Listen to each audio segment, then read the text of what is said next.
Every day, millions of people hold this note in their hands. Without realizing, they are holding a hidden story of India's greatest mystery.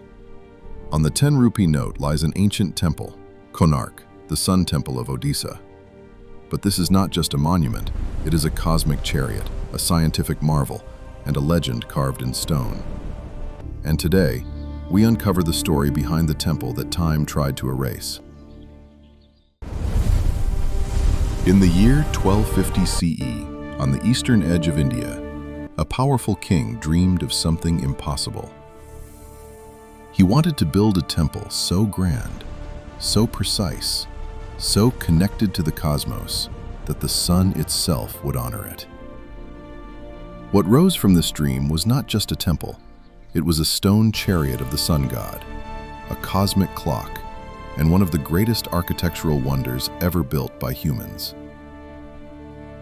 This is the story of the Konark Sun Temple, a story of kings and craftsmen, science and spirituality, forgotten genius, and a tragic child whose brilliance held up eternity. The 13th century was an era when Indian kingdoms expressed power not only through armies, but through monuments that challenged the heavens. In eastern India, the Eastern Ganga dynasty ruled the prosperous kingdom of Kalinga in present-day Odisha. In the year 1238 CE, a warrior king ascended the throne, Narasimhadeva I. He expanded his empire, defeated invading armies, and became one of the most powerful rulers of his time. But Narasimhadeva wanted immortality, not in conquest but in stone. In 1250 CE, he ordered the construction of a temple dedicated to Surya, the sun god, a monument meant to align his kingdom with the cosmic order. In Hindu mythology, Surya travels across the sky in a golden chariot pulled by 7 divine horses. Narasimhadeva's architects decided to freeze this celestial chariot in stone. The temple was designed with 7 massive horses pulling it forward. 24 gigantic wheels carved with intricate symbols, and a towering sanctum rising more than 200 feet high. But these were not decorations. Each wheel was engineered as a precise sundial. By observing the shadows on the spokes, priests could tell the time with astonishing accuracy. This was not just a temple, it was a scientific instrument. A calendar and a cosmic diagram carved into stone. More than 1,200 artisans, architects, and laborers worked for over 12 years to build Konark. Granite and chlorite stone were transported from distant quarries. Massive blocks were lifted using ramps, pulleys, and engineering knowledge centuries ahead of its time. Among these master builders was a chief architect named Bisu Maharana. But history would remember not just him, it would remember his son. Bisu Maharana's son was named Dharmapada. According to legend, he was a prodigy, listening to architectural debates since childhood, mastering geometry and structural science by the age of 12. As the temple neared completion, one biggest challenge remained: to suspend the main magnetic sun idol in mid-air at the top of the sanctum. The experts struggled to meet the deadline, fearing the wrath of the king who would punish them if they failed. Bisu's 12-year-old son, Dharmapada, heard about his father's difficulty and rushed to help. He grew up playing with magnets and knew how to float a magnet with exact calculation. The young boy's advice was executed flawlessly. The result was mind-blowing success, as the idol floated without a tilt. But Bisu Maharana was worried. The truth that a child had solved the problem could bring punishment to the senior architects. Dharmapada was asked to remain silent, his genius hidden from history.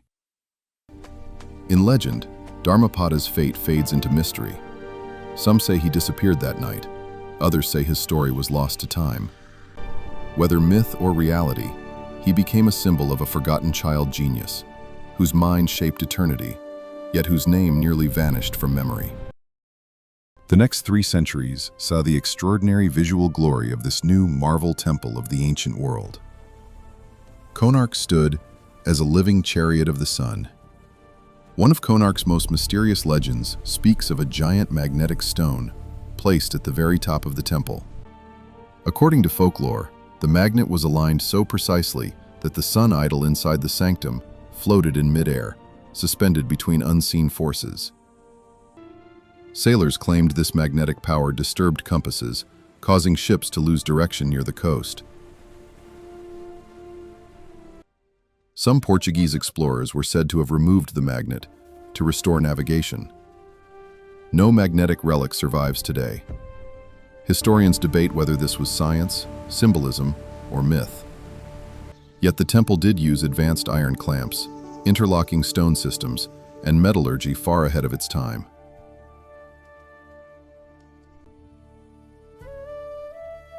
The magnetic legend remains one of India's greatest architectural mysteries.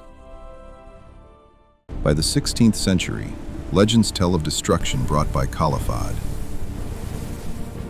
Kalapahad, a converted general, is believed to have attacked Konark around 1568 CE, destroying key structures in revenge after being barred from entering the sacred temple. This triggered structural collapse. Over time, storms, erosion, and human neglect completed what invasion began. History records political turmoil and invasions during this era, but the full truth remains wrapped in legend and silence. By the 19th century, Konark had vanished beneath sand, jungle, and silence. In 1837, Scottish historian and archaeologist James Fergusson arrived at the ruins. He sketched the fallen temple and documented its sculptures in the 1840s. The British called it the Black Pagoda. In the early 1900s, large-scale conservation began. Between 1903 and 1909, British engineers filled the Jagamohana Hall with sand to prevent collapse. In 1984, Konark was declared a UNESCO World Heritage Site, recognized as a masterpiece of human creative genius. Today, the Konark Dance Festival celebrates classical culture here, and the temple appears on India's 10 rupee currency note.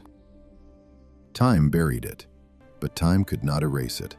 From sand and silence to rhythm and light, Konark lives in stone, in dance, in memory. History does not sleep. It breathes. It remembers. If this story touched your heart, like, subscribe, and share this journey of our heritage.